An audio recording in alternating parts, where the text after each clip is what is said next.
I want to talk about local sports a little bit, but before we do that, we have to name our athlete of the week. And for the first time ever in the history of this show, we have our athlete of the week in studio. Braden's going to be extremely embarrassed, and I blindsided him with this. But Braden Dohrmann had a team best 17 points in a win over Tenino on Tuesday, which locked up at least a share of the league title for Montesano boys basketball. We are going to talk about it a little bit more, but before we do that, let me tell you, if you're looking to buy a home in the Grays Harbor, Pacific County area, the realtors at Ole Penn will take care of you better than anyone else can. With Ole Penn, it's personal. Now that we got that out of the way, let's talk about that game actually, because Sam, you were there, right? Oh yeah. Okay, so Sam is out with a knee injury. For those of you who may not know, I was told that you're constantly present. Yeah. Like you go to every practice, you go to every game, you're still a part of the team. Yep. Do you feel like an assistant coach kind of a role? Where are you right now? Yeah, I feel like I'm kind of assistant coach, but I'm also a player at the same time. Okay. But because I kind of the mediator between coach and player, kind of communicating with both of them, both coaches, both my teammates, and yeah, I go to every practice, help people out if they need it, help with some drills sometimes, rebound.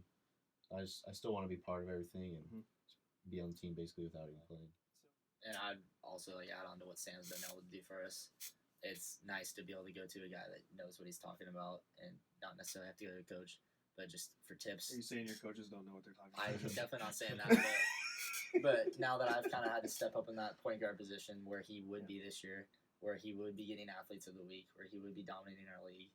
So it sucks that he's not here with us, but it's nice to be able to go up to him and say, hey, I saw this. Did you see this? Can you help me here? And yeah. It's a unique perspective. Yeah, for sure.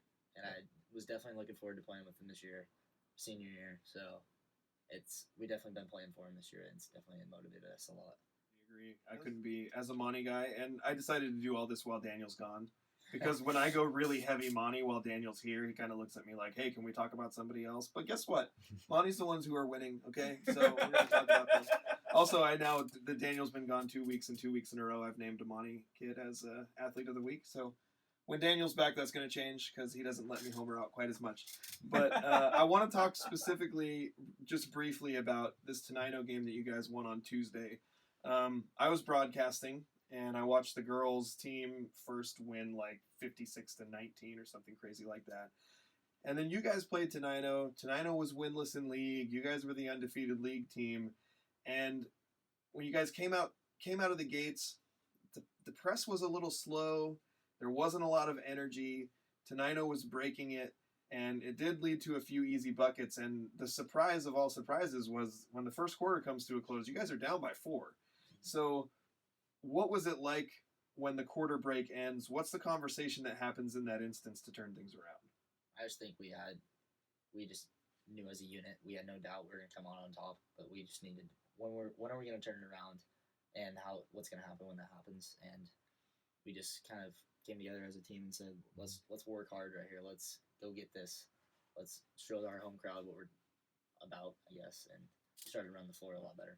And for you, Sam, that's got to be kind of a powerless feeling. Like you're sitting there watching from the bench going, oh my gosh, these things are not happening that should be happening. And, you can't get out on the floor and make them happen. So what are you trying to do in that moment to try to help them get there? Just like when it's a timeout or end of the quarter, just try to encourage them, keep them up.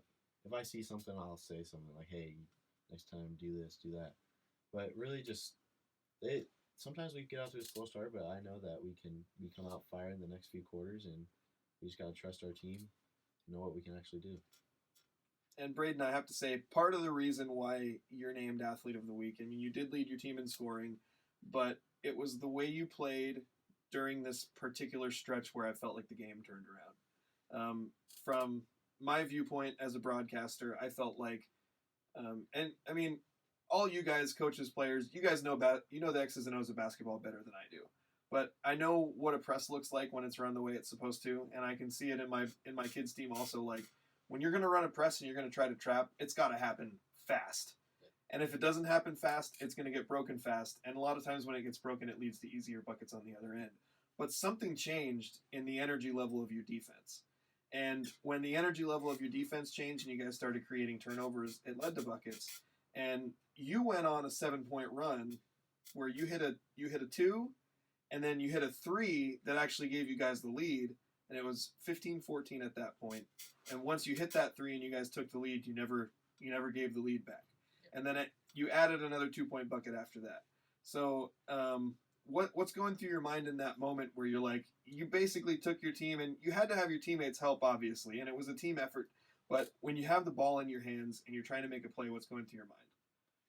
Shoot. I mean, I wouldn't say I'm the scorer of the team, so when I go on a little run, it feels good, I guess, and it's nice to contribute with points, but I think my biggest goal is just to work harder than everybody else on the court every game, and to be the facilitator. I really like assists. That's kind of one of my favorite things to do, and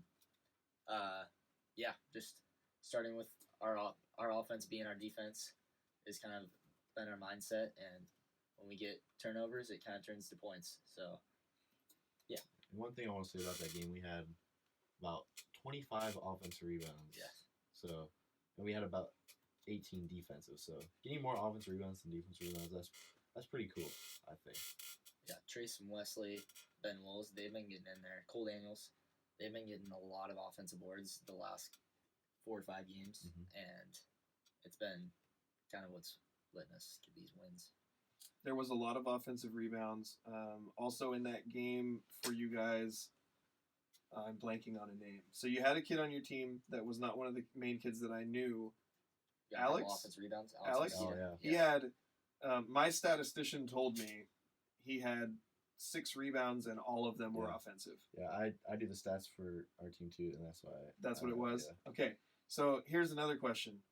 We were trying to keep track of steals. Andrew was trying to keep track of steals.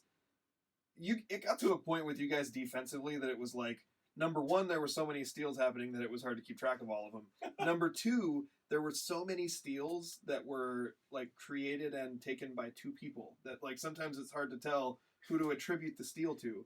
I know we had you attributed with 3, and we had Cole with 3, and then there was like a whole bunch of guys that had either 2 or 1.